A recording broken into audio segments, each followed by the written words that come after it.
इंतजार की घड़ी खत्म। मैं आग्रह करूंगा भीम आर्मी भारत एकता मिशन के संस्थापक आदरणीय सम्मानित एडवोकेट चंद्रशेखर आजाद जी से कि वो मंच पर आए और अपनी बात रखें। जय जय जय जय जय भीम। भाई साहब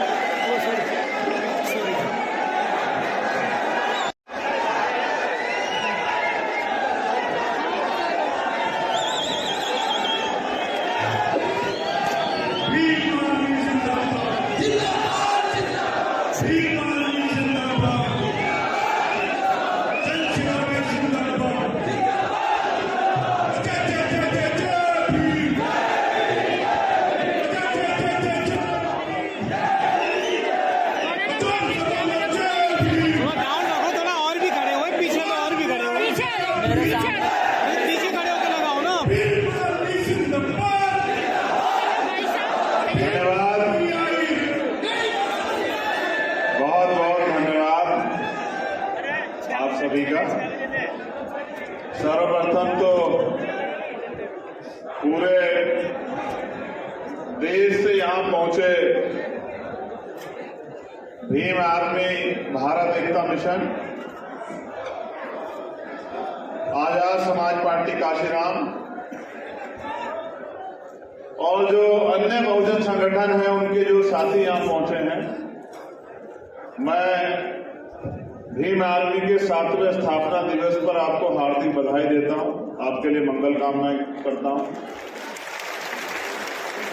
हमारे पहले राष्ट्रीय अधिवेशन के अवसर पे आज दिल्ली में हम लोग उपस्थित हैं। मैं बड़ा गौरवान्वित महसूस कर रहा हूं भीम आर्मी का कार्यकर्ता होने के नाते। मुझे इस बात की खुशी भी है कि बाबा साहब अम्बेडकर ने भारतीय संविधान में जो दिया था, जब हम उसको पहचानते हैं तो हम ताकतवर हो जाते हैं। अगर बाबा साहब ने समता का अवसर न दिया होता तो शायद आज हम लोग यहां नहीं खड़े होते। मैं आज पुनः बाबा साहब अम्बेडकर को भी धन्यवाद देता हूं। मुझे आपसे बहुत जरूरी बातें करनी है, मगर मैंने नोटिस किया, ये नसीहत आप सब लोगों को, कि जब माननीय राष्ट्रीय अध्यक्ष जी उनसे पहले वक्ता आप बोल रहे थे तो कुछ साथी आपस में बातचीत कर रहे थे। किसी भी संगठन की रीढ़ अनुशासन होता है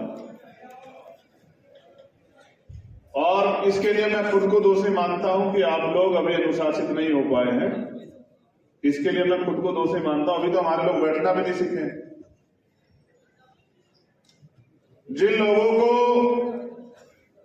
बड़ी जिम्मेदारी से इस आंदोलन में हम लोगों ने तैयार किया, आज जब मैंने उनको भी यहां वही चहलकदमी और तमाम तरह की चीजें करते देखा तो मुझे एहसास हुआ कि अभी हम लापरवाह समाज हैं, गुलाम समाज।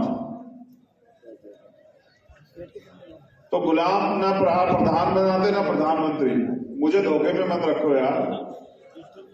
यहाँ के जो आप कह रहे थे ना कि हम प्रधानमंत्री, मुझे ऐसा लगा 2-3 बार मैंने माननीय अध्यक्ष से कहा कि देखना बंद तो नहीं गया हूं, कहीं मुझे ही ना पता लग रहा।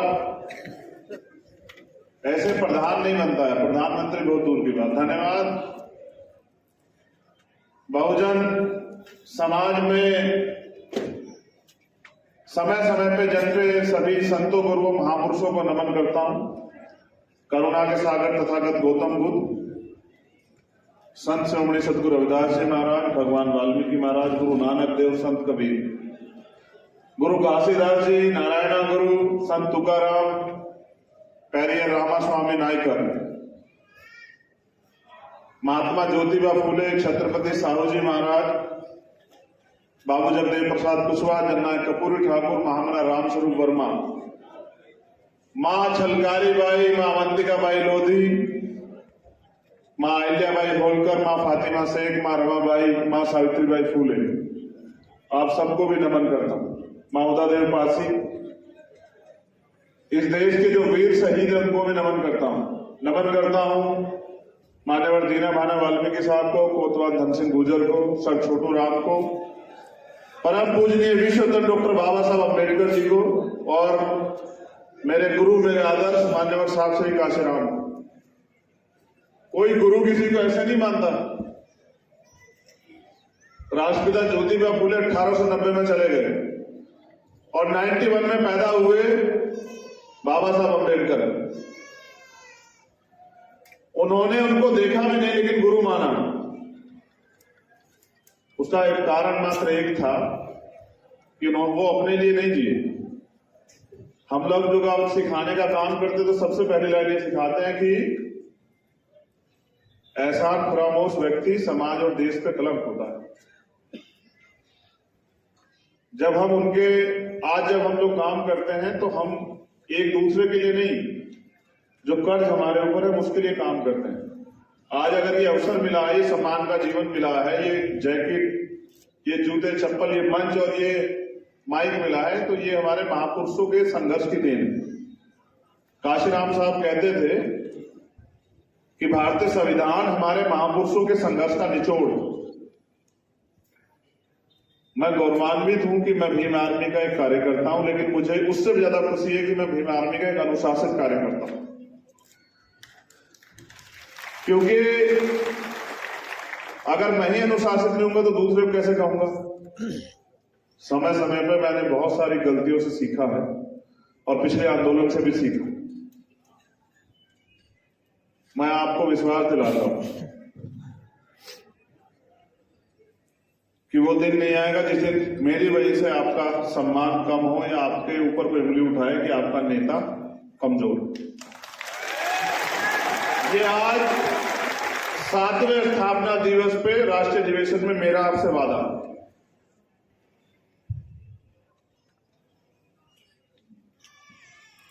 बहुत सारी बातें करने से पहले यहाँ की जो आयोजक कमेटी, क्योंकि ये अगर ये कमेटी काम ना करती तो हमें कौन मंच दे रहा था। हमसे तो बने बनाए मंच छीन लिए गए। तो आयोजक कमेटी के जो चेयरमैन हैं हमारे राष्ट्रीय उपाध्यक्ष धर्मवीर परवाल जी, हिमांशु वाल्मीकि जी, डॉक्टर ब्रजपाल जी, अनिल चेयरमैन जी, महक सिंह जी, रामे प्रधान जी, वीरेंद्र श्रीश जी, महेश परवाल जी, दीपक राणा जी, रविंद्र गुर्जर जी, हरपाल वाल्मीकि जी, घनश्याम नागर जी, सतपाल चौधरी जी, अनिल धेनवाल जी, महेश कासना जी, नरेंद्र भिखुराम जैन जी, सेंसर पाल जी, अब्दुल भाई कपिल आजाद साहब, चावला जी, निर्मल और ऐसे साथी जो छूट गए हों, मेरी नजरों से तो नहीं छूटे हो, मैं तो देख के ले रहा हूं। सुमित, मैं सब लोगों को जान बहन मीनाक्षी, यार तुम ना, ऐसे सब लोग जिन्होंने काम किया, अपने फायदा के अपनी चक्कर में जिम्मेदारी को समझा। गिल भाई साहब, मैं आप सबका धन्यवाद देता हूं। उसके साथ साथ जो आजाद समाज पार्टी की राष्ट्रीय कोर कमेटी है, मैं उनका भी धन्यवाद देता हूं कि हमेशा ये शिकायत हमारे साथियों को रहती थी कि भाई भीम आर्मी के प्रोग्राम में या आजाद समाज पार्टी के प्रोग्राम में उनका सम्मान नहीं होता। लेकिन आज आजाद समाज पार्टी की राष्ट्रीय कोर कमेटी ने भीम आर्मी के साथियों को मंच पर सम्मान देकर खुद स्वतः जो है नीचे कुर्सियों पर बैठ के साबित किया कि वो आज भी भीम आर्मी का सम्मान करते हैं और वो इस बात को भी समझते हैं मेरी तरह कि अगर आज हम जो कुछ है वो भीम आर्मी की वजह से। मैं कोर कमेटी के सदस्य वीरेंद्र कुमार श्रीश जी, रविंद्र भाटी जी, सुनील कुमार चित्तौड़ जी, चौधरी महेंद्र सिंह जी, चौधरी सतपाल सिंह जी, हाजी एहसान साहब, राजकुमार गौतम जी, चौधरी निजाम जी, डॉक्टर ब्रजपाल सिंह जी, भाई महक सिंह जी, भाई हिमांशु सिंह जी, भाई गुलजार सिद्दीकी जी, भाई संजय जी, भाई नीलरतन जी, भाई डॉक्टर आकिब साहब, भाई रामे प्रधान जी, डॉक्टर हरजय सिंह भट्टी जी, मनोज जैन जी, अनिल ओजस्वी जी, साजिद सैफी जी, छोटे भाई जतिन जी, छोटे भाई आवेद जी, राजेंद्र यादव जी, नीतू कुमार जी और हमारे लीगल सेल के जो नेशनल कोऑर्डिनेटर MS आर्या साहब, उनका भी धन्यवाद करता हूं। अमित कसाना जी का भी धन्यवाद करता हूं। मैं धन्यवाद करता हूं हमारे भीम आर्मी के राष्ट्रीय अध्यक्ष जी का, भाई विनेंद्र सिंह जी का। उनकी मेहनत से आज हम लोग यहाँ इस मंच पे खड़े, क्योंकि बहुत संघर्ष किया उन्होंने। मैं धन्यवाद करता हूं भाई कमल सिंह वालिया जी का भी, वो भी इस कोर कमेटी के मेंबर हैं। धन्यवाद के बाद अब आपसे सीधी बात हो जाए, अगर आप इजाजत दे दो। एक धन्यवाद और हमारे जो रविदासा धर्म संगठन के जो साथी हैं जिन्होंने लंगर का आयोजन किया है, मैं दोनों हाथ से उनका धन्यवाद करता हूं। आज तक का कोई आंदोलन ऐसा नहीं है कि मैंने उनसे किसी बात के लिए अपील की हो और उन्होंने मुझे निराश किया हो। आज तक का कोई आंदोलन ऐसा नहीं। मैं रविदासिया धर्म कमेटी जो हमारी है उसके सभी साथियों को नमन, अभिनंदन और वंदन करता हूं कि आपने मेरे मान को दोबारा से जो है ना स्थापित रखा। धन्यवाद। एक टीम जो है जो दिखती नहीं, लेकिन उस टीम का बहुत बड़ा योगदान है मुझे तैयार करने में दोबारा से, क्योंकि जब 2022 का इलेक्शन का रिजल्ट आया तो मैं बहुत कमजोर अपने आप को महसूस कर रहा था। मैं मिशन 78 काशीराम जो हमारी विंग है, जो बुद्धिजीवी प्रकोष्ठ है हमारा, जो कैडर की टीम है, अश्वनी जी, बकौड़िया जी, मौर्य साहब, संजय तेगवाल जी और तमाम साथी जो मुझे यहाँ नहीं दिख रहे हैं मगर यहाँ मौजूद है। जरा मिशन 78 वाले हाथ खड़े कर लो जितने लोग यहाँ हैं।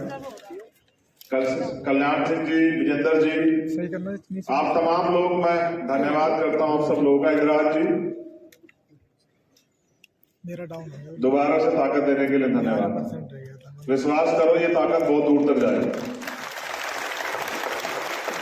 हमारे दिल्ली की जो प्रदेश के प्रभारी राकेश कसाना जी और प्रदेश के महेश पहवाल जी, अब मुझे ऑर्डर मिला है कि साहब ये पूरी कमेटी का नाम लेना है। सर ये बहुत टफ काम है, ऐसा मत करवाइए। हाँ, अशोक मौर्य जी चेयरमैन साहब जो नेशनल डे पे जो कमेटी बनी हुई है। सिक्योरिटी वाले उमेश चैंपियन जी, समीर खान जी, अरे मैं पढ़ी देता हूँ, छोड़ो। शिव कुमार चावला जी, एजाज एमडी साहब, अमित बोध जी, संजय कुमार जी, हरिओम जी, संजय वाल्मीकि जी,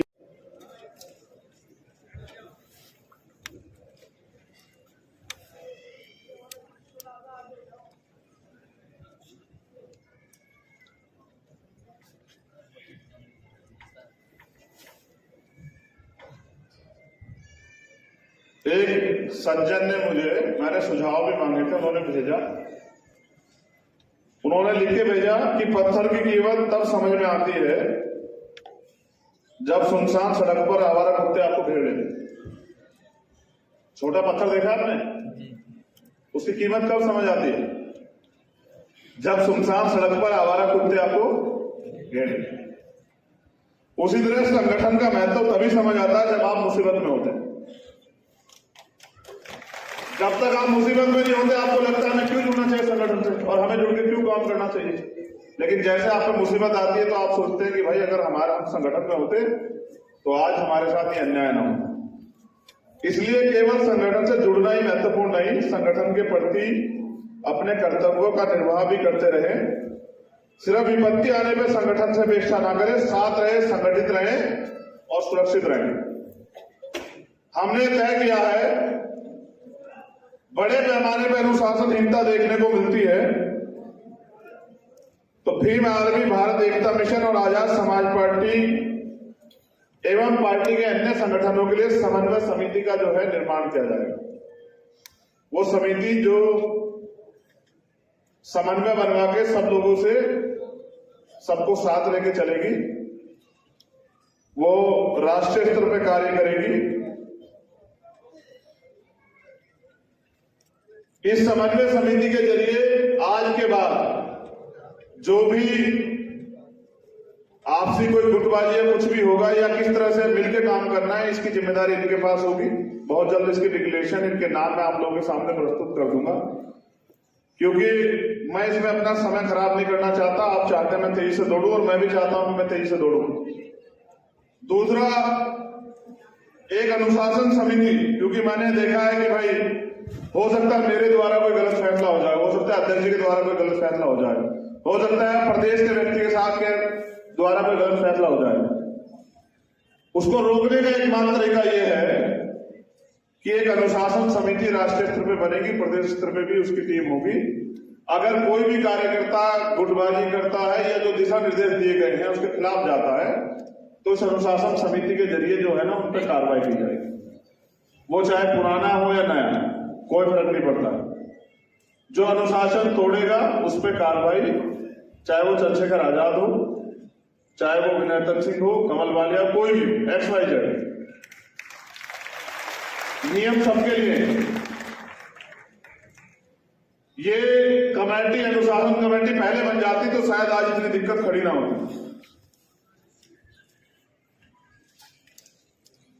एक दिशा निर्देश गाइडलाइन मैं आपको दे रहा हूं, अब आप इसको नोट कर लें, फिर मैं अपनी बात रखूंगा। ये तीनों चीजें करने के बाद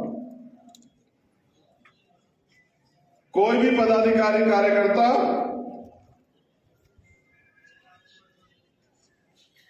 किसी दूसरे संगठन में हस्तक्षेप नहीं करेगा।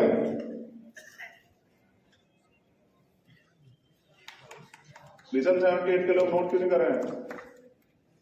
क्या मेरा आदेश नहीं सुना था कि डायरी और पेन लेके आना? कोई भी पदाधिकारी कार्यकर्ता किसी दूसरे संगठन में हस्तक्षेप नहीं करेगा। अगर हस्तक्षेप करता है तो अनुशासनहीनता माना जाएगा।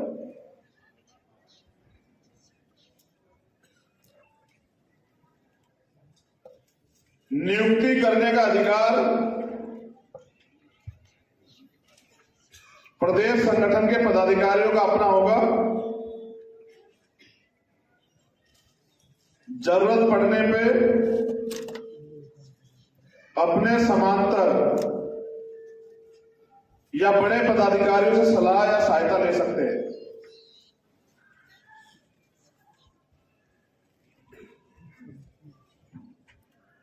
नियुक्ति में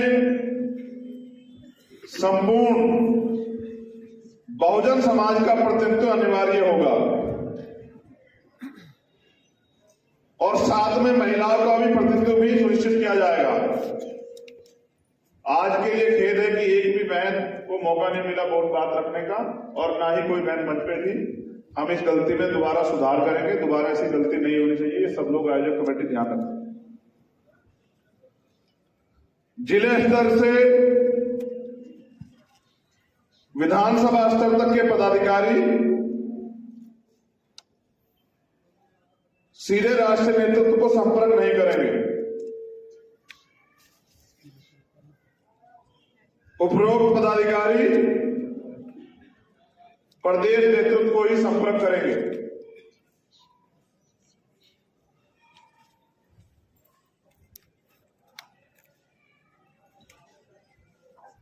प्रदेश नेतृत्व राष्ट्र नेतृत्व को संपर्क करेंगे। अगर जिला या तहसील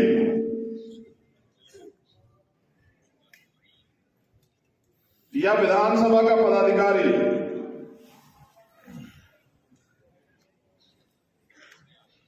अनावश्यक रूप से राष्ट्रीय नेतृत्व को संपर्क करता है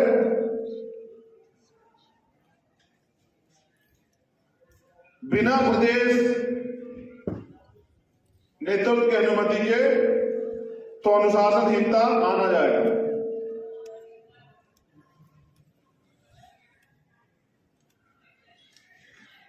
राष्ट्रीय नेतृत्व के सभी नियमों कानूनों एवं दिशा निर्देश का पालन करना सभी के लिए अनिवार्य है। अगर कोई ऐसा करने से मना करता है तो अनुशासनहीनता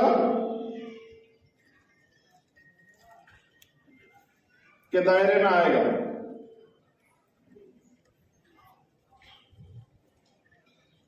राष्ट्रीय नेतृत्व जो भी समयबद्ध कार्यक्रम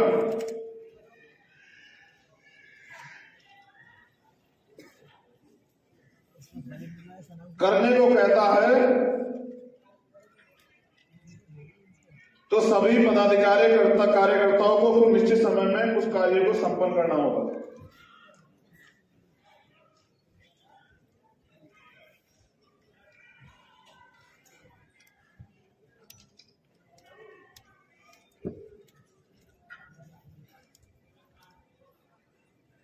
ये प्रदेश स्तरीय भी, अगर प्रदेश स्तर का जो हमारा नेतृत्व वो आपको कुछ कार्य करने को देता है तो उसको समय पे पूरा करना होगा।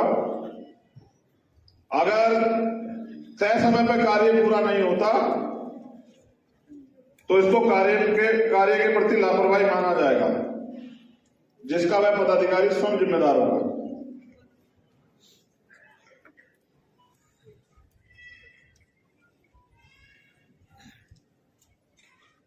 पदाधिकारियों की नियुक्ति में यह ध्यान रखना अनिवार्य होगा कि वह व्यक्ति ईमानदार, निस्संदेह और जिम्मेदार हो।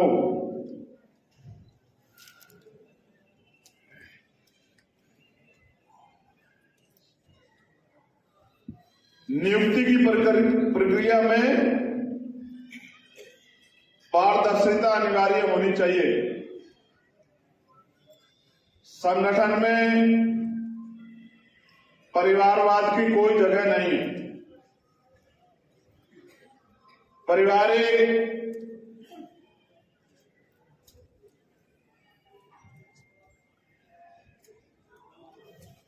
जिम्मेदारियों के चक्कर में किसी समर्पित कार्यकर्ता का उत्पीड़न ना किया जाए।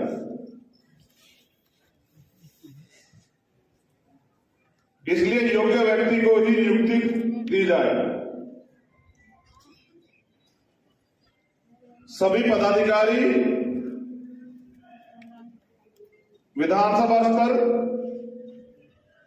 एवं ब्लॉक स्तर तक के कैडराइज होने अनिवार्य हैं।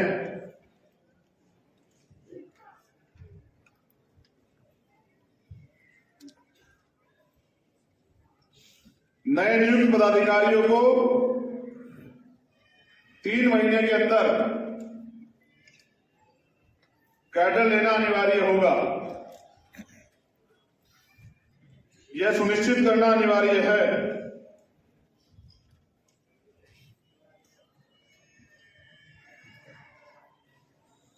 नियुक्ति में शिक्षा का ध्यान भी रखना अनिवार्य हो।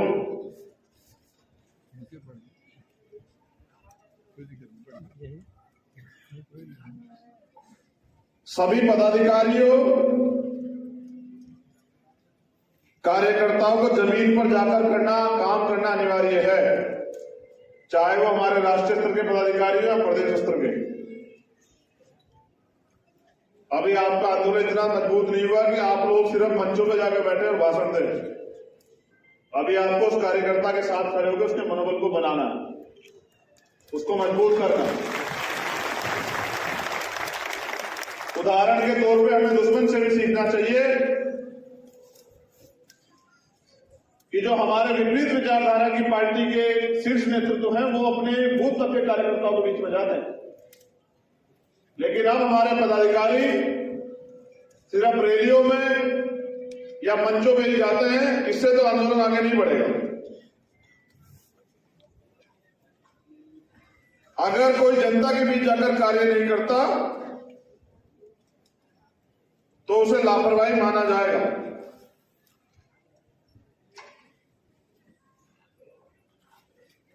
सभी पदाधिकारियों को,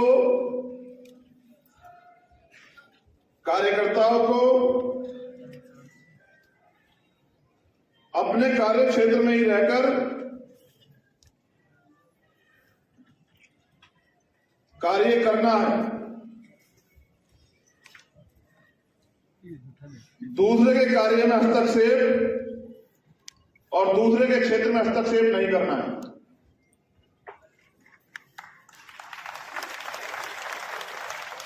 हम जिस लीडरशिप की बात करते हैं, अगर मौका नहीं मिलेगा निखरेगी कैसे? सभी प्रदेश अध्यक्षों को मेरा ये स्पष्ट निर्देश है कि वो अपने लीडरशिप को उभरने का मौका देने के लिए उनको काम दें और उनकी प्रतिभा कौशल को देखें। पदाधिकारियों को जो कार्य दिया जाएगा उसके प्रति वो जिम्मेदार होंगे और जवाबदेह भी।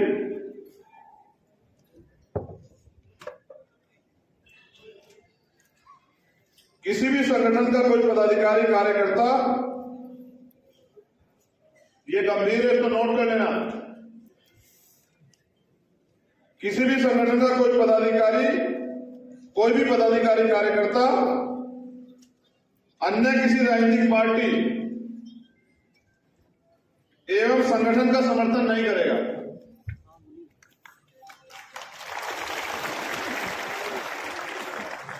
अपने संगठन के प्रति ही जवाबदेह होगा। राजनीतिक रूप से सभी पदाधिकारी कार्यकर्ता आजाद समाज पार्टी को समर्थन करेंगे, उसके लिए कार्य करेंगे। अगर कोई भी सदस्य इसका उल्लंघन करता है तो अनुशासनहीनता के दायरे में आएगा। संगठन के प्रति ईमानदार होना अति अनिवार्य है। अगर कोई पदाधिकारी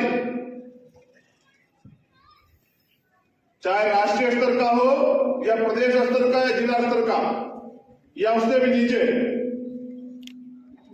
भ्रष्टाचार में लिप्त पाया जाएगा तो वह अनुशासनहीनता के दायरे में आएगा, उसके विरुद्ध सख्त कार्रवाई होगी।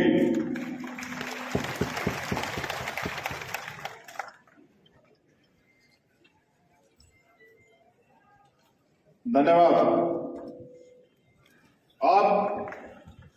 आपसे बात कर लेते हैं। मुझे दिए हैं कि इसका जवाब आप जरूर दे दें, तो मैं बिल्कुल दूंगा। उससे पहले मैं आपसे जानना चाहता हूं क्या बाबा साहब का सपना पूरा हो गया है क्या?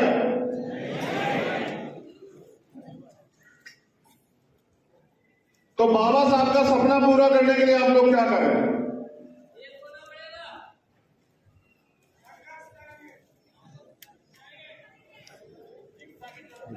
मैं आपको बस बता रहा हूं, आप लोग जान लो, आपके काम आए, आगे बढ़ने का मौका देगा आपको ये। मैं अपनी बात की शुरुआत बाबा साहब अम्बेडकर के एक संदेश से करना चाहता हूं, और वो संदेश आगरा की पवित्र धरती पे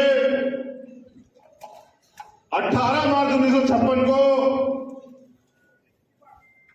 बाबा साहब अम्बेडकर ने दिया। उन्होंने कहा कि मैं बड़ी कठिन परिस्थितियों में तमाम तरह के अन्याय, आरोप, अत्याचार, अपमान को सहकर इस कारवां को यहां तक लेके आ पाया हूं। अगर आप इसको आगे नहीं बढ़ा सकते तो इसको पीछे मत जाने देना। उन्होंने यह भी कहा कि मुझे मेरे पढ़े लिखे लोगों ने धोखा दिया। उन्होंने उसके बाद जो कहा वो बहुत महत्वपूर्ण है, और उन्होंने कहा कि अब मैं बूढ़ा हो चला हूं, परेशान रहता हूं, मुझे नींद नहीं आती, मैं अपने जब चारों ओर देखता हूं तो मुझे एक भी नौजवान नहीं दिखाई देता जो इस तंबू का बंबू बनके इस आंदोलन को आगे ले जा सके। ये बात बाबा साहब अम्बेडकर 56 में कह रहे हैं। कब कह रहे हैं? 56 में। और किनके बीच में कह रहे हैं? ये बात बाबा साहब अपने उन अनुयायियों को भी कह रहे हैं जो उनके साथ काम कर रहे हैं। ये सिर्फ समाज को नहीं कह रहे हैं, ये बात बाबा साहब अम्बेडकर अपने अनुयायियों, अपने सहयोगियों को भी कह रहे हैं। वो उनको भी आईना दिखा रहे हैं कि आज मुझे मेरे चारों ओर कोई एक भी नौजवान ऐसा दिखाई नहीं देता जो इस आंदोलन रूपी तंबू का बंबू बनके इस आंदोलन को आगे बढ़ा सके। यानी कि जो साथी उस समय काम कर रहे थे बाबा साहब के साथ, बाबा साहब उन पर भी भरोसा नहीं कर पा रहे थे कि इसको आगे बढ़ा देंगे। वो कहते हैं अगर कोई ऐसा नौजवान खड़ा हो जाए और इस आंदोलन को आगे बढ़ाए तो मैं भी चैन से मर सकूं। वो इस देश के नौजवानों से आह्वान करते हैं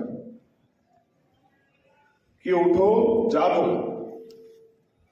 अपने लिए तो पशु पक्षी भी जी रहे हैं, श्रेष्ठ जीवन जीना है तो समाज के लिए जियो।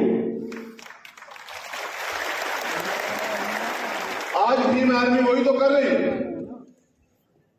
आज अगर पूरे देश में के अन्याय होता है तो पुलिस से पहले किसको आम आदमी याद करता है बताओ? भीम आर्मी को। और जिसकी पुलिस से भी उम्मीदें खत्म हो जाए वो किससे उम्मीद करता है? जिसकी सरकार से भी उम्मीद खत्म हो जाए वो किसके संघर्ष से उम्मीद करता है?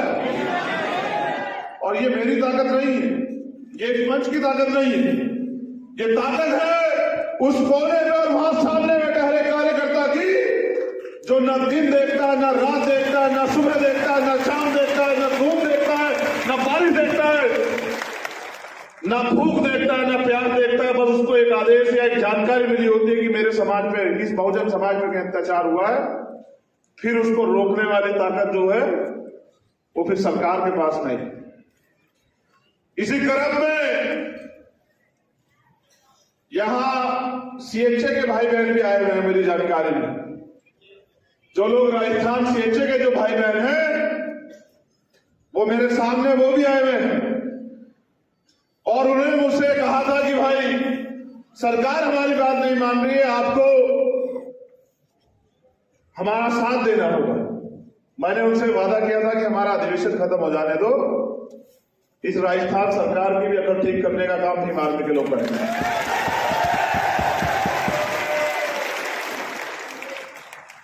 कमजोरों की, शोषितों की कोई सरकार नहीं होती। अगर उनको ताकतवर बनना है तो अलग जन से बहुजन बनना पड़ेगा।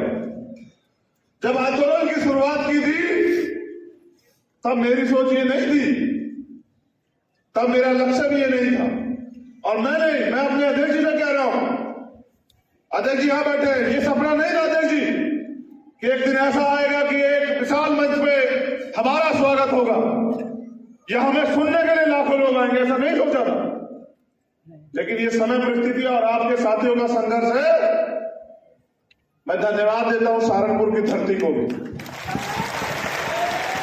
वहां के एक साथी को पुराने, आज जो हमारे बीच नहीं है मैं उनका भी धन्यवाद करता हूं कि उन्होंने भी कहीं ना कहीं इस आंदोलन को मजबूत किया। लेकिन साथियों, अभी हम लोग कर क्या रहे हैं कि कहीं अन्याय हो जाता है तो हम लोग जाते हैं न्याय दिलाने के, रेप हो जाता है, हत्या हो जाती है, जैसे रीट के बच्चे हैं, जैसे सीएचए के बच्चे हैं हमारे भाई बहन, जैसे और तमाम तरह के वो हैं। तो हमारी प्रक्रिया क्या होती है कि जब में न्याय होता है तो हम उनको न्याय दिलाने जाते हैं। तो एक सवाल जो हमारे साथियों ने मुझे दिया कि भाई ये जरूर बता देना कि हमने पार्टी क्यों बनाई, तो उसका जवाब ये है मेरे शब्दों में।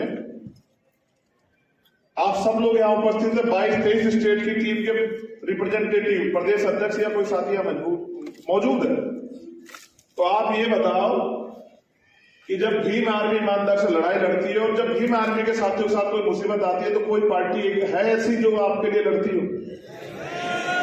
जितने लोग यहां बैठे हैं, आप बताओ, जो भीम आर्मी के कार्यकर्ताओं पर झूठा मुकदमा होता है, उनको जेल भेजा जाता है, उनको पीटा जाता है या उनको डिटेन किया जाता है या उनको अरेस्ट करके जो है उनके साथ उनको अपमानित किया जाता है, बताओ कोई एक दल है जो आपकी आवाज उठाता है क्या? बताओ। जब आवाज कोई नहीं उठाता, भीम आर्मी के प्रशिक्षण केंद्र में, ये भीम आर्मी पता है क्या है? ये नेता बनाने की फैक्ट्री है हमारी, ये हमारी नेता बनाने की फैक्ट्री है, ये हमारी लीडर बनाने की फैक्ट्री है। और जो नेता से तैयार होता है उसका कितना सम्मान होता है आपने देखा? उसका सम्मान इतना होता है कि जो लोग कभी किसी से नहीं मिलते थे वो भीम आर्मी में तैयार हुए नेता को होकर फोटो खिंचवाते हैं। ये सम्मान दिया है भीम आर्मी। क्या हम नहीं जानते कि भीम आर्मी के लोगों को और इस भीम आर्मी को कमजोर करने के लिए कितने षड्यंत्र हो रहे हैं? लेकिन भीम आर्मी तब तक कमजोर हो नहीं होगी, भीम आर्मी तब तक जो है टूटेगी नहीं, जब तक इसका कार्यकर्ता लड़ना बंद नहीं कर देता। जिस इसका कार्यकर्ता लड़ना बंद कर देगा, नेताओं की क्या हैसियत है? नेता से कार्यकर्ता नहीं होते, कार्यकर्ताओं से नेता होता है, समाज से नेता होता है।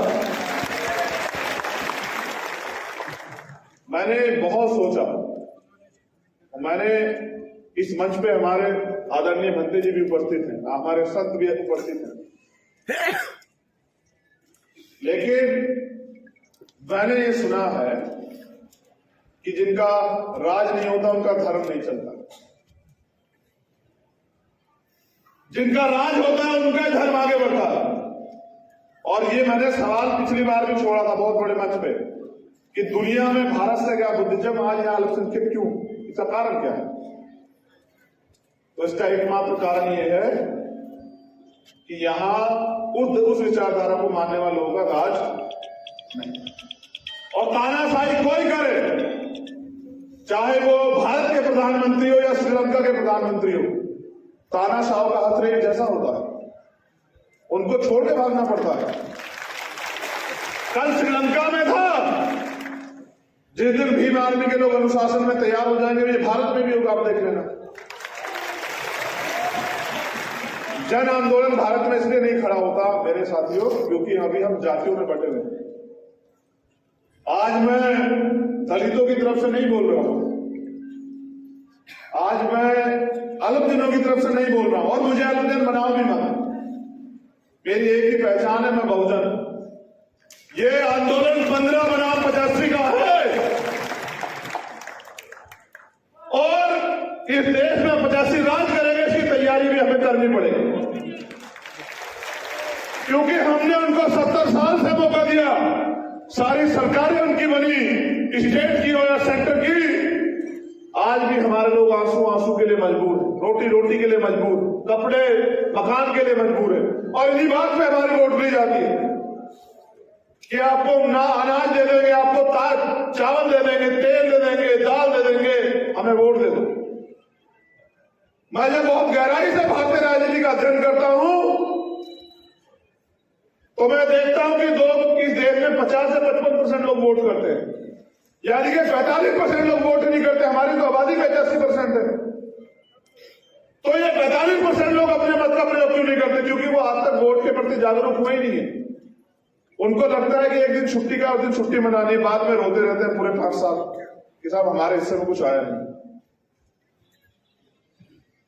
जब तक हम लोग जाति के जंजाल से बाहर निकल के बहुजन नहीं बनेंगे, इस देश के SC, ST, OBC माइनॉरिटी को संगठित नहीं करेंगे, तब तक हम लोग इस देश में रोते ही रहेंगे, चिल्लाते रहेंगे, इसके अलावा कोई चारा नहीं। और आपके रोने चिल्लाने से कोई सरकार नहीं बिगड़ती। इसका उदाहरण यहाँ CHA के बच्चे बैठे हुए, इसका उदाहरण उत्तर जहां शिक्षक भर्ती के बच्चे बैठे हुए कि वो रोए भी, चिल्लाए भी, पिटे भी, भूखे भी रहे, प्यासे भी रहे, लेकिन सरकार को दया नहीं आई, क्योंकि सरकार का चरित्र एक होता है। ये हमने राजस्थान की सरकार से सीखा। मैं धन्यवाद देता हूं राजस्थान की सरकार का कि उन्होंने हमारे हौसले और बुलंद किए। और मैं अपने राजस्थान के प्रभारी और उनके नेताओं को, जो राजस्थान प्रदेश के भीम आर्मी आजाद समाज पार्टी, कहना चाहता हूं कि अगर अब भी वो दोबारा से वो सरकार सत्ता में आई तो फिर वो अपमान बरकरार रहेगा, जो अपमान उन्होंने जो है इस बार हमें सूद समेत दिया है, उसका भी इंतजाम आप लोगों को करना पड़ेगा। साथियों, जब तक हम लोग कैडराइज नहीं थे तब तक हम लोग क्राउड, भीड़ होती है। 2022 में सोचिए कि दोबारा से जीने का मौका मिला। कठिन समय था, मुझे भी बहुत वो लगा, मैंने बहुत मेहनत की थी, आप सब लोग जानते हैं। कोई ऐसा आंदोलन, एक आंदोलन ऐसा नहीं जिसमें मैंने कभी आपको निराश किया, व्यक्तिगत रूप से कह रहा हूं। इस मुहिम में ये पूरी भीम आर्मी है, मैं इनकी तरफ से नेतृत्वकर्ता के तौर पे बोल रहा हूं। कोई एक आंदोलन ऐसा है इसमें भीम आर्मी के लोगों ने पीठ दिखाई हो? कोई एक ऐसा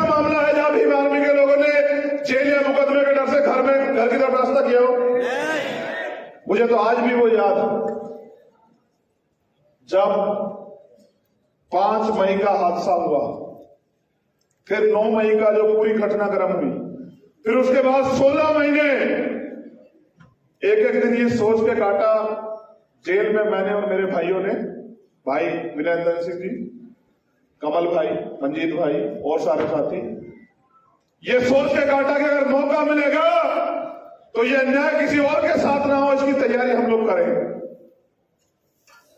और वो दिन है और आज के दिन हम लोग संघर्ष कर रहे हैं। इस संघर्ष के बलबूते आज हम लोग यहां खड़े हैं। कल आप भी मेरी जगह आ सकते हैं। भीम आर्मी में कोई पैसे वाला आगे नहीं बढ़ रहा है। जितने लोग बैठे आप बता दो, क्या कोई पैसे वाला आगे बढ़ा भीम आर्मी में? आज जो राष्ट्रीय स्तर के पदाधिकारी है वो कहीं ना कहीं भीम आर्मी के जिले, मंडल, प्रदेश स्तर के पदाधिकारी थे, वही लोग तो आगे बढ़े।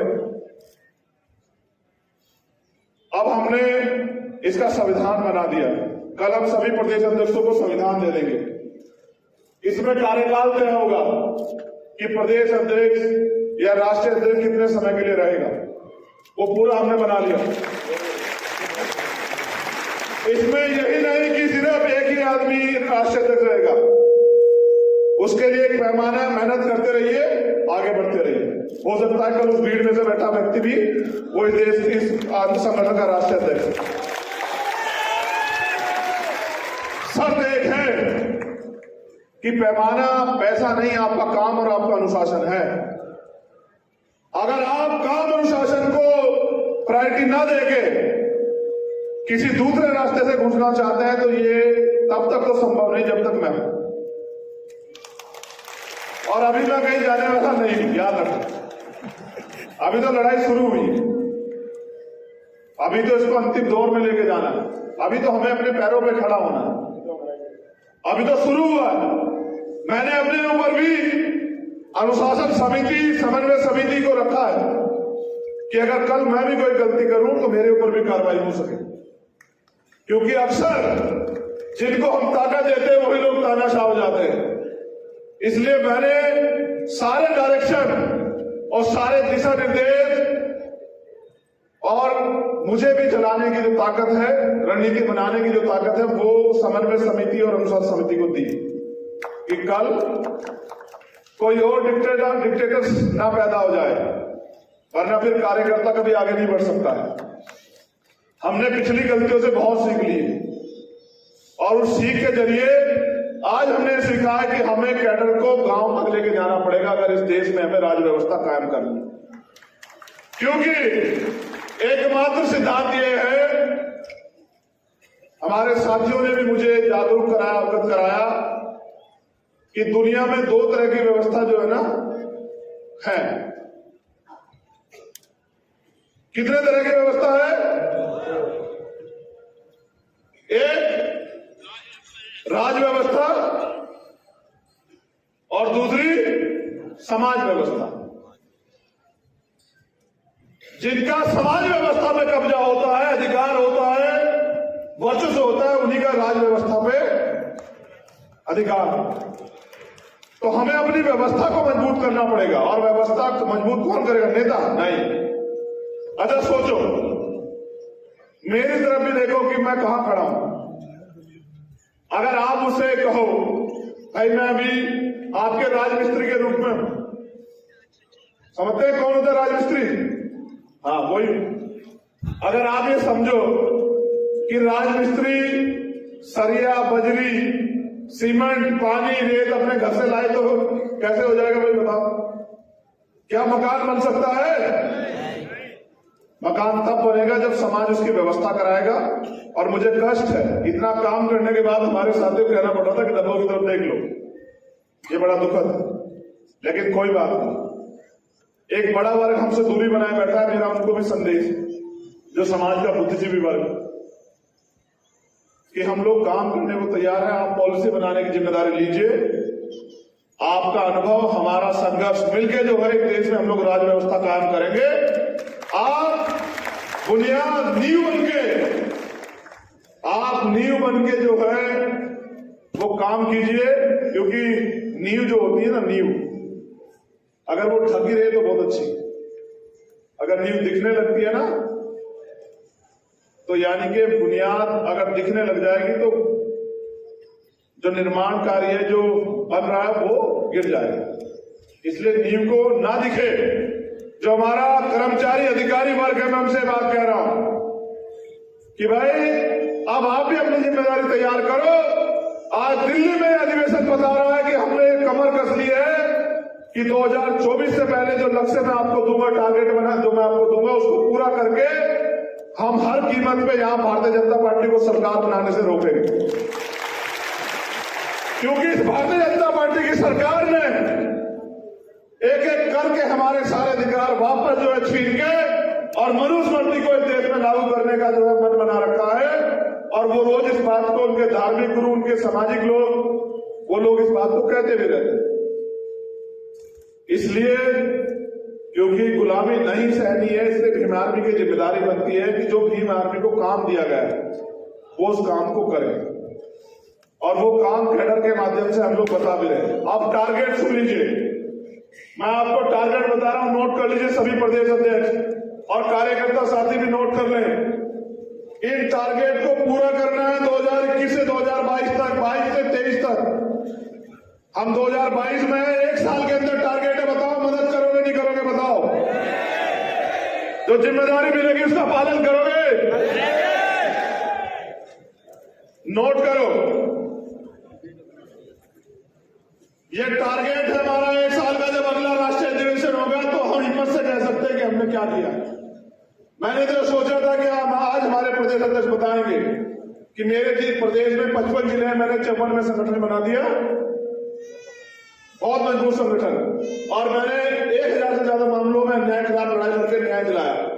लेकिन हमारे प्रदेश अध्यक्ष अभी वही बात करते रहे कि हमने 1 मामले में न्याय दिलाया, 2 मामले में। बिना संगठन के संघर्ष हो ही नहीं सकता ना। ये जो प्रदेश अध्यक्ष हैं वो नोट कर लें, फिर मैं आपको यहां आपको बुलाऊंगा कि आप संकल्प भी लेंगे मेरे साथ कि हम इसको करके दिखाएंगे। ठीक है? आजाद समाज पार्टी के लोग भी, जो हमारे नेतागण हैं, वो भी इस बात को नोट कर लें। जो घोषणाएं कर रहा हूं उनको पूरा करके दिखाओगे नहीं दिखाओगे? बताओ, बेइज्जत तो नहीं करवाओगे देश में मुझे? पहली घोषणा, हमें प्रदेश में 5 प्रदेश स्तरीय लीडर तैयार करने हैं। हमें प्रदेश में 5 प्रदेश स्तरीय लीडर तैयार करने हैं। समय परिस्थिति के अनुसार उनको कार्य करने का मौका देना है। जैसे अगर A फेल हो जाता है तो उसका काम B करेगा, B फेल हो जाता है उसका काम C करेगा, C फेल हो जाता है उसका काम D करेगा। 5 ऐसे प्रदेश स्तरीय नेता होने चाहिए जो अपने दम पे प्रदेश की सरकार को हिलाने की हिम्मत रखते हैं और अपने संगठन को चलाने की हिम्मत रखते हैं। एक नेता से काम नहीं चलेगा। एक चंद्रशेखर आजाद तैयार कर दिया, 5 चंद्रशेखर आजाद तैयार करने पड़ेंगे राष्ट्रीय स्तर पे। 1 साल के अंदर ये आपकी जिम्मेदारी है। हर जिले में हमें कम से कम 10 ट्रेनर्स तैयार करने हैं जो कैडर देने का काम करेंगे। प्रत्येक जिले में 10 ट्रेनर मिशन 78 के सहयोग से जो कैडर देने का काम करेंगे। 1 साल का टारगेट है 2023 तक हर जिले में। और कैडर देना सीखिए, पहले कैडर लीजिए फिर देना सीखिए। और जिस दिन आप कैडर को आत्मसात करेंगे उस दिन आप असली मिशनरी बनेंगे। रोजगार से युवाओं को, बहनों को, भाइयों को कैसे जोड़ना है, इसका प्रोग्राम हमें अपने अपने प्रदेश में बनाना पड़ेगा। कोई भी भर्ती, कोई भी नियुक्ति निकलती है, बैकलॉग निकलता है, तो हमें उसके लिए टीम बना के अपने युवाओं को जागरूक तैयार करना पड़ेगा कि ये भर्ती आई है, आप लोग इसको वो करो, या बिजनेस मॉडल बना के अपने लोगों को रोजगार से जोड़ना।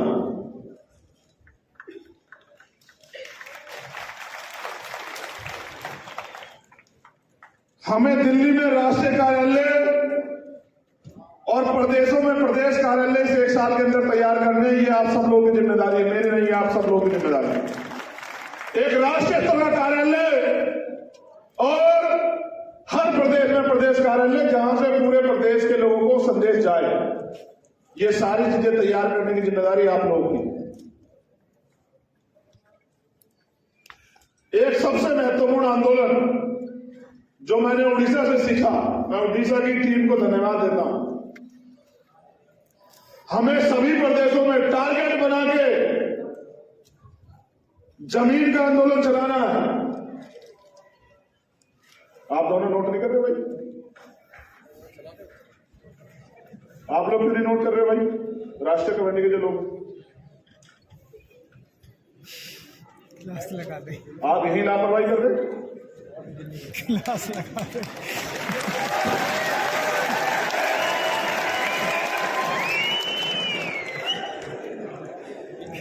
कल किससे पूछते फिरोगे? नहीं, राष्ट्रीय कमेटी के लिए भी कहा सब लोगों को नीचे बैठे हुए, सबको नोट करना। लगा दे क्लास। काम तो आप ही लोग करवाओगे ना, कहां से करवाओगे जब आपको काम ही नहीं पता होगा? कुछ नहीं बोला। हमें सभी प्रदेशों में जमीन का आंदोलन चलाना है। गौर से सुने, हिले ना। SC, ST, OBC माइनॉरिटी के कितने लोगों पे खेती और रहने के लिए जमीन है, हमें इसकी डिटेल तैयार करवानी है। और जहां नहीं है, हम आंदोलन चला के सरकार से SC, ST, OBC के लोगों को खेती के लिए जमीन और रहने के लिए जमीन दिलाने का काम जो है ना, हम राष्ट्रीय स्तर पर करेंगे। इसका पूरा डाटा दिल्ली से लेके और जम्मू से लेके उड़ीसा, झारखंड, तेलंगाना, केरला, कर्नाटका, सब जगह का होना चाहिए। ये प्रदेश के अध्यक्षों की जिम्मेदारी है।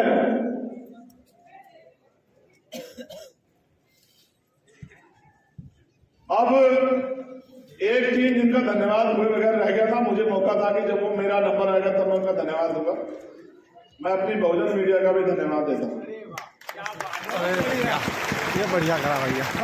अगर ये बहुजन मीडिया ना हो तो कितनी अन्याय की घटना दब जाए, कितनी घटनाएं जो है ना वो दबा दी जाए, क्योंकि मनु मीडिया कब से हमारी आवाज उठाने लगा।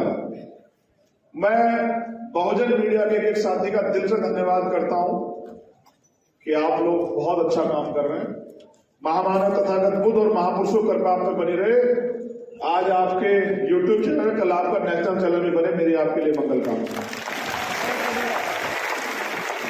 लेकिन हमें एक IT सेल भी पूरे देश में तैयार करना है, क्योंकि इनकी पैसे की मीडिया का सामना करने के लिए हम पे अपना मीडिया होना चाहिए, नहीं होना चाहिए? बताओ। बहुजन मीडिया के साथी काम करते हैं, लेकिन आपको अपना बनाना पड़ेगा, नहीं बनाना पड़ेगा कि मेरे द्वारा या राष्ट्रीय कमेटी या किसी भी प्रदेश कमेटी के द्वारा दिए गए दिशा निर्देश कुछ घंटों में आप तक पहुंच जाए। बनाना पड़ेगा, नहीं बनाना पड़ेगा? हाँ। और इसी के उसमें हमारे एक साथी हैं आवेद जी, उनका धन्यवाद देता हूं, जो महाराष्ट्र से राष्ट्रीय कोर कमेटी के मेंबर हैं। अगर वो यहां हो तो खड़े हो जाए। क्या यहां है आवेद जी? कहां है वो? अपनी मेहनत की कमाई से हमारा जो है मीडिया की वेबसाइट जो है तैयार करा रहे हैं। मैं उनका धन्यवाद देता हूं, क्योंकि बिना अपने मीडिया के अपनी सच्ची बात जाएगी नहीं। उस मीडिया में पूरे देश में होने वाले भीम आर्मी के आंदोलन संघर्षों को जो है ना जगह मिलेगी, और समय समय पर मेरे यहाँ और साथियों द्वारा कही गई बात आप तक पहुंचेगी।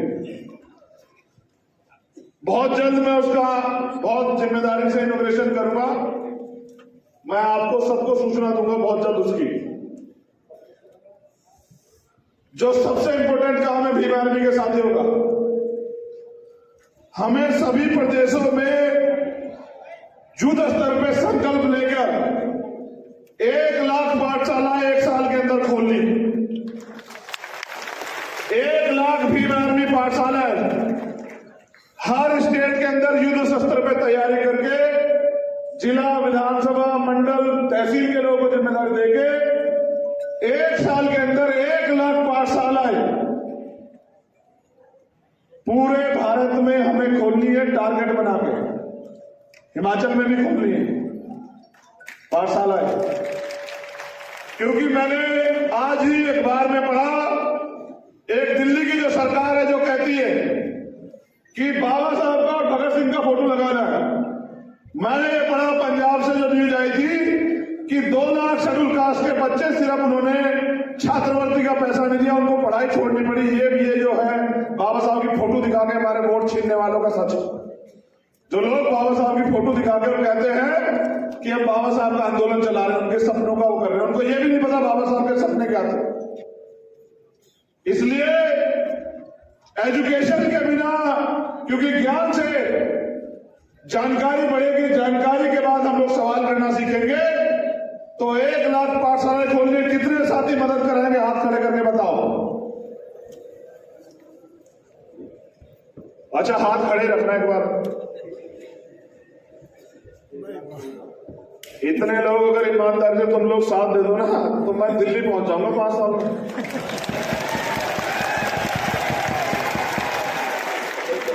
अगर इतने लोग ईमानदारी से तैयार होकर काम करें। आगे सुनो, हमें भीम आर्मी स्टूडेंट फेडरेशन को सभी कॉलेज और यूनिवर्सिटी तक पहुंचाना है अपने अपने प्रदेश में। ये भीम आर्मी आजाद समाज पार्टी के साथियों की जिम्मेदारी है कि भीम आर्मी स्टूडेंट फेडरेशन, क्योंकि कॉलेज विश्वविद्यालय में हम लोग घुस नहीं पाते, क्योंकि वो कहते हैं हमारा इंटरनल मामला है।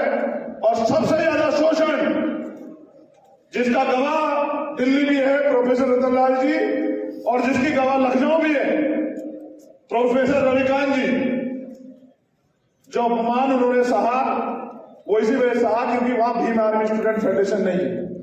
जिस दिन भीम आर्मी स्टूडेंट फेडरेशन का योद्धा यूनिवर्सिटी कॉलेज में होगा, किसी की मनुवादी की हिम्मत नहीं होगी कि किसी अधिकारी कर्मचारी, किसी अध्यापक और किसी बहुजन समाज के बच्चे का अपमान कर सके या उसको प्रताड़ित कर सके।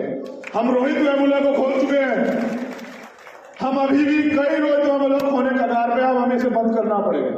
उसका तरीका है भीम आर्मी स्टूडेंट फेडरेशन हर कॉलेज और यूनिवर्सिटी तक पहुंचे। ये आप सबकी जिम्मेदारी है। एक महत्वपूर्ण काम मिशन 78 के साथियों के लिए, दारिया जी से लेकर सब लोग यहां मौजूद हैं, बहुत इंपॉर्टेंट काम है सीओ साहब। 1 साल के अंदर 10 लाख अनुशासित, प्रशिक्षित, समर्पित, संकल्पित और ईमानदार सक्रिय कार्यकर्ता तैयार करने हैं, डाटा बनाते हैं। कितने? 10 लाख 1 साल के अंदर हो जाएंगे, नहीं हो जाएंगे? हमारे वालों को कर दो कैटराइज। इनकी संख्या 10 लाख से ज्यादा है, मैं इनको पूरे देश में जाके देखता हूं, बस इनको कैटराइज करवाना है। देखो, अनुशासन सर्वप्रथम, डिसिप्लिन, फिर कैटराइज। जबकि एक कैटराइज व्यक्ति में, मिशनरी व्यक्ति में सब आ जाता है, लेकिन मैं अलग अलग बता रहा हूं। फिर डेडिकेशन, अगर समर्पण नहीं तो सब जीरो। आज आपको पद से हटा दिया और आपने सोशल मीडिया बैठ के सारी मेहनत जीरो कर दी। हो सकता है कल आपको उससे बड़ी जिम्मेदारी मिल जाती है। अगर आप अनुशासन में काम करते रहते तो डेडिकेशन बहुत जरूरी। फिर अगर कमिटमेंट नहीं होगा, संकल्प नहीं होगा, तो फिर कुछ नहीं होगा। तो डेडिकेशन के बाद संकल्प, कमिटमेंट बहुत जरूरी है। और इन सारे कामों में ऑनेस्टी यानी कि ईमानदार होना जरूरी है। जो व्यक्ति ईमानदार नहीं होगा वो इस काम को नहीं कर पाएगा। ठीक है? एक जो सबसे महत्वपूर्ण जिम्मेदारी राष्ट्रीय अध्यक्ष जी ने और कमेटी ने मुझे सौंपी, मैं उसकी घोषणा भी कर देता हूं। हमारे यहां हिमाचल की टीम आई हुई, आपका उन्होंने, वो हमारे जिलाध्यक्ष है हिमाचल के। जिलाध्यक्ष है किस पद पे? प्रदेश उपाध्यक्ष। कहां है? सन्नी। वो टीम कहां है जो यहां शौर्य प्रशिक्षण कर रही थी? कहां पर है? अच्छा, चले गए। बहुत सोचने के बाद यह तय किया गया है। अभी क्या है कि हम जब कोई अन्याय अत्याचार हो जाता है तो रेप हत्या हो जाती है तो अपने लोगों को न्याय दिलाने के लिए जाते हैं, लेकिन मुझे लगता है कि इनको रोका जा सकता है अगर हम अपने साथियों को आत्मरक्षा का प्रशिक्षण दे, सेल्फ डिफेंस का। तो यह तय किया गया है कि पूरे देश में एक वॉलेंटियर फोर्स बनेगी, जिस वॉलेंटियर फोर्स का काम होगा कि वो बहुजन समाज की हर बेटी और हर बेटे को वो प्रशिक्षित करेगी गांव गांव जाके कि आत्मरक्षा कैसे करनी है। उसमें जो आपके सामने यहां दिखाया गया ये उसका उदाहरण था। आप चाहते नहीं चाहते आत्मरक्षा का टेंडर कैंप चले? कितने लोग चाहते हो? बहुत अच्छे। देखो,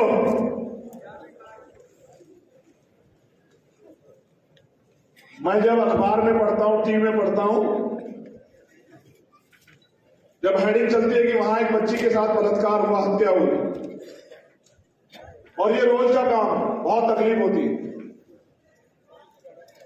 लेकिन अगर हम उसको आत्मरक्षा की ट्रेनिंग दे दे तो वो बहन अपनी रक्षा स्वयं कर सकती है और ऐसे दरिंदों को सबक सिखा सकती है। इसलिए हमने लोगों ने तय किया कि आत्मरक्षा की ट्रेनिंग होनी बहुत जरूरी है। उसके लिए हमें बहुत एक कैडराई टीम है। एक छोटे भाई हमारे हैं रोशिंदर, अगर यहां हो, वो रविदास मंदिर जब आंदोलन हुआ दिल्ली में, वो जेल गए थे, तब वो छुट्टी पे आए थे और वो कमांडो है, ब्लैक हेड कमांडो है, एनएसजी कमांडो। जातिवाद के कारण उनकी नौकरी चली गई, क्योंकि इसकी सजा वहां बैठे अधिकारियों ने इनकी नौकरी छीन के लिए आज वो बेरोजगार हो गया। आप देखो कि भीम आर्मी के लोग क्या क्या सह रहे हैं। रोजगार आदमी की सबसे बड़ी ताकत होती है और उन्होंने उसका रोजगार छीन लिया। लेकिन उसने मुझसे ये नहीं कहा कि रोजगार देना है, मुझे रोजगार चाहिए। उसने मुझसे कहा कि मेरे अंदर काबिलियत है, मैं एनएसजी कमांडो। आप जो वॉलंटियर फोर्स बनाना चाहते हैं, आप उसकी जिम्मेदारी मुझे दो, मैं मॉडल बना के दूंगा, ऐसे वॉलंटियर खड़े करूंगा कि सरकार का एनएसजी कमांडो उनका मुकाबला नहीं कर पाएगा। मैं देखता हूं हमारे लोग ये जो है ये हत्या और अन्य अत्याचार बहनों पर क्यों नहीं बंद होता। तो पूरे देश में जो हमारे प्रशिक्षित, रिटायर और वर्तमान जो लोग काम करना चाहते हैं, ऐसे सारे साथियों को यूनाइट करके बहुत जल्द जो है आत्मरक्षा के कैडर कैंप सारे उसमें जाएंगे और इन प्रशिक्षण शिविरों में राष्ट्रीय और प्रदेश स्तर के पदाधिकारियों को भी भाग लेना पड़ेगा। भाई, हमारा नेता पुलिस की लाठी देख के भागेगा नहीं, वो कार्यकर्ताओं के बीच में खड़ा रहेगा डट के। होना चाहिए नहीं होना चाहिए, बताओ? हाँ, इसलिए तय हुआ है कि इन प्रशिक्षण कार्यक्रमों में हमारे प्रदेश के अध्यक्ष और राष्ट्रीय अध्यक्ष भी सब लोग शामिल होंगे। और हर साल जब इसमें भी हमने टारगेट बनाया है, जब हम 1 साल के बाद लगभग 10,000 प्रशिक्षित एनएसजी कमांडो के जैसे वॉलंटियर तैयार कर लेंगे, तो हम उसकी परेड कराएंगे दिल्ली में। अध्यक्ष जी, आप याद रखना।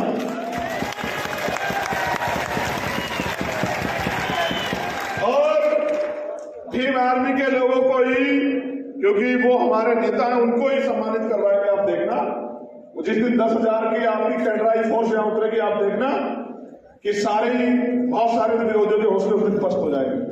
ये जिम्मेदारी भी हम निभाएंगे। हमें अपने सभी प्रोग्राम समयबद्ध, योजनाबद्ध डाटाबेस पे तैयार करना है और हमें टारगेट को 1 साल के अंदर हासिल करना है। ये पूरा मैंने आपको लिखवा दिया। अब एक आवश्यक बात आप सुन लो। अभी कार्यक्रम 1 घंटा और चलेगा मेरी स्पीच के बाद। कितनी देर चलेगा? 1 घंटा अनुशासन में बैठे रहना, ठीक है? समझिए ये भी एक आंदोलन है और विरोधी की नजर आप पे पूरी है। जब तक कार्यक्रम चलेगा आप लोग, मैं भी यहीं बैठा रहूंगा और आप यहीं बैठे रहना। लेकिन मैं अपने विषय में आपसे कुछ बात करना चाहता हूं। ये कोई सामाजिक परिवर्तन का कार्यक्रम, ओवरनाइट प्रोग्राम नहीं है कि आज हमने कहा कल परिवर्तन हो गया। पहले भी इसमें पीढ़ियां खप गई। 100 से ज्यादा महापुरुषों ने पूरी ईमानदारी से अपने बच्चों तक का बलिदान दिया, अपने जीवन की खुशियों का बलिदान दिया, तब जाके आज हम इस पायदान पे खड़े हैं। ये एक दिन में नहीं हुआ, ये आजादी से पहले और आजादी के बाद आज 72वां साल चल रहा है। इतना संघर्ष करने के बाद आज हम लोग यहां खड़े हैं कि हम लड़ने के बारे में, संघर्ष के बारे में सोच पा रहे हैं। लेकिन मैं इसको 10 साल का टारगेट मानता हूं। कितने साल का? अब यहां उपस्थित मैं तमाम अपने नेताओं से इस आंदोलन को मजबूत करके और आपको शासक बनाने के लिए 10 साल का समय चाहता हूं कि आप लोग 10 साल तक इस आंदोलन को बिना किसी लोभ लालच के चलाने में मदद कराएं। कितने लोग मदद कराएं? हाथ उठा के बताओ। दोनों हाथ उठाओ, एक हाथ से नहीं मारेंगे। ये भी देखना कौन हाथ में उठा रहा है। आपने अध्यक्ष जी ध्यान रखना, दोनों लोग कौन हाथ में उठा रहा है। जो 10 साल वाला नहीं है उसका ध्यान रखना पड़ेगा, ठीक? आपको मुझसे बहुत सारी उम्मीदें हैं। साइलेंट हो जाओ। जो आपके आसपास बोल रहा है उसके मुंह पे हाथ रखो, उसको चुप करो।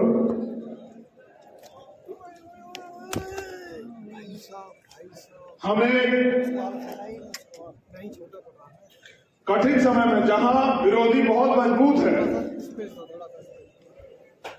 ऐसे समय में इस आंदोलन को आगे बढ़ाना चाहते हैं। और हम ऐसे चढ़ाई पे, चढ़ाई समझते हैं ना, आज हमें एक दूसरे को सहयोग करके, एक दूसरे का हाथ पकड़ के आगे बढ़ने की जरूरत है। मैं अपने साथियों से कहूंगा कि व्यक्तिगत स्वार्थ में संगठन में कोई गुटबाजी ना करें, क्योंकि जो पुराने लोग हैं उन्होंने तो संगठन में योगदान दिया, लेकिन वो ये भी जान ले कि सिर्फ आपके सहयोग से संगठन नहीं चल रहा। हर प्रदेश में ईमानदारी से भीम आर्मी के लोग मेहनत कर रहे हैं, उनकी मेहनत से भी संगठन चल रहा है। आपने संगठन को बनाया, खड़ा किया, बहुत अच्छी बात है। लेकिन आज दिल्ली में, केरल में, बंगाल में, जम्मू में भी लोग इतनी ईमानदारी से काम कर रहे हैं और तमाम तरह का अन्याय सह रहे हैं। हम लोग किसी को तनख्वाह नहीं देते, लेकिन ये जोश और जुनून है आपका इस मूवमेंट के प्रति, जिसने आज ये ताकत जो है ना यहां बना के खड़ी की। भीम आर्मी में प्रशिक्षित होके वहीं से लीडर निकलेंगे और आजाद समाज पार्टी का नेतृत्व करेंगे। इन उम्मीदों के साथ हमने आजाद समाज पार्टी बनाई है कि आजाद समाज पार्टी के नेता गैर प्रशिक्षित हुए तो लुटेरे बिकाऊ ना हो जाए, बेचने वाले ना बन जाए। इसलिए भीम आर्मी के भट्टी में तैयार होकर पक्के कैडर लेके संघर्ष करके जो नेता आएगा वो समाज से धोखा नहीं करेगा। इसलिए आजाद समाज पार्टी में भीम आर्मी के नेतृत्व को जगह और स्थापित जो है उसको किया जाएगा। आप सब लोग यहां दूर दराज से पहुंचे, आपने खूब संघर्ष किया, आपने अपनी मेहनत के दम पे भीम आर्मी को आगे बढ़ाया। मैं ये मानता हूं कि आज जो दिशा निर्देश मेरे द्वारा दिए गए आप लोग इसका पालन करेंगे। कल स्टेट और राष्ट्रीय कमेटी की एक मीटिंग है, उसमें बहुत सारी चीज जो है वो तय होंगी। मीटिंग की जानकारी राष्ट्रीय अध्यक्ष द्वारा आपको मिल जाएगी। प्रदेश और राष्ट्रीय स्तर के पदाधिकारी उसमें शामिल हों। उस मीटिंग के बाद जो है कुछ नए जो है जानकारियां साझा की जाएंगी आप सब लोगों का उसमें रहना अनिवार्य है, इसलिए आप सब लोग उस मीटिंग में रहे। दूसरा, जो साथी यहां पहुंचे हैं, क्योंकि एक एक कार्यकर्ता बहुत इंपोर्टेंट, एक एक कार्यकर्ता संगठन की रीढ़, एक एक कार्यकर्ता इस संगठन की ताकत है। तो मैं आपसे कहना चाहता हूं कि जो कार्यकर्ता जहां से पहुंचे वो जिम्मेदारी से वापस जाए और आज से संकल्प करके जाए कि हमें अल्पजन नहीं बहुजन बनना है और इस देश में रहने वाले जो तमाम शोषित समाज है, चाहे वो SC ST के लोग हों या OBC के लोग हों या वो माइनॉरिटी के लोग हों, जिनमें मुस्लिम हो, ईसाई हो, जैन हो, पारसी हो, बुद्धिस्ट हो, उन सब की रक्षा सुरक्षा की जिम्मेदारी भी हमें आज इस मंच के माध्यम से लेनी है कि जो योजनाबद्ध तरीके से उनके खिलाफ अन्याय हो रहे हैं उसको हमें हर कीमत पे रोकना। एक महत्वपूर्ण घोषणा और,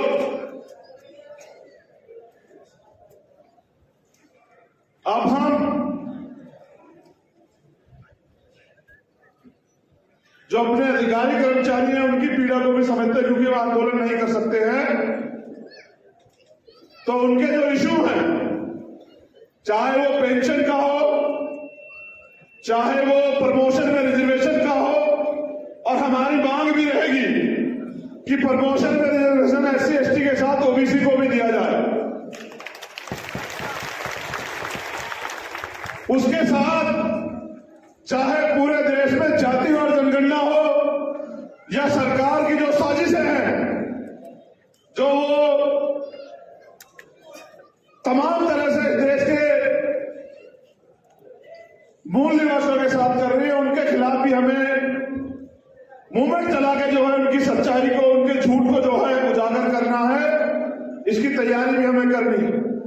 तो मैंने जो 3 इशू बताए, उनकी पेंशन, उनका प्रमोशन में रिजर्वेशन और जातिवार जनगणना, और इसके साथ नौजवानों को नौकरी के लिए बैकलॉग, इस पर भी हमें मूवमेंट चला के सरकार को मजबूर करना है। और अगर सरकार मजबूर ना हो पाई तो हमें अपनी सरकार बना के इन चीजों को लागू करना है। इसकी तैयारी भी हमें करनी पड़ेगी। मेरा आप सभी से निवेदन है कि जब तक प्रोग्राम चले आप अनुशासन में बैठे रहे और प्रोग्राम की समाप्ति की घोषणा के बाद ही अपनी जगह छोड़े। ऐसे ही मुझे आशा विश्वास है कि जो टारगेट मैंने आप लोगों को दिया है, आप समय और परिस्थिति को समझते हुए कि 2024 हो सकता है अंतिम लड़ाई हो लोकतंत्र में, हो सकता है देश के बाद, इस देश में 2024 के बाद कभी चुनाव ना हो। इस बात को भी हमें गहनता समझना है। हमें दुश्मन को ज्यादा मौका नहीं देना है। इसलिए 2 साल में अपने पैरों पर खड़ा होकर भारतीय राजनीतिक व्यवस्था में अपना हस्तक्षेप इतना मजबूत करना है कि हमारे बिना कोई भी जो है एजेंडा ना बने, और अगर एजेंडा बने तो हम सरकारों की प्रायोरिटी पे या सरकार में रहने चाहिए। बहुत बहुत धन्यवाद। जय भीम, जय भारत, जय मंडल, जय जोहर, जय संविधान। आप मानते हैं ना संविधान को खतरा है? कितने लोग मानते हैं कि संविधान को खतरा है? उसकी बचाव की तैयारी मैंने 1 साल की आपको बताई है। आप तैयारी पूरी करवा दो। किसी की हैसियत नहीं बैठेगी कि वो संविधान की तरफ आप उठा के देख ले। मेरा आपसे वादा है। और याद रखना, अभी तो संघर्ष शुरू हुआ है। जिस दिन इसका अंजाम होगा आप देखना कि इस देश में गैर बराबरी नहीं रहेगी। इस देश में बेगमपुरा आएगा, और जिस दिन इस देश में बेगमपुरा आएगा तभी ये देश जो है ना बाबा साहब के सपनों का भारत बनेगा, बुद्ध के सपनों का भारत बनेगा। उस बेगमपुरा राज को लाने की तैयारी भी हमें करनी। बहुत बहुत धन्यवाद। जय भीम, जय भारत, और आप सभी के लिए मंगल कामना।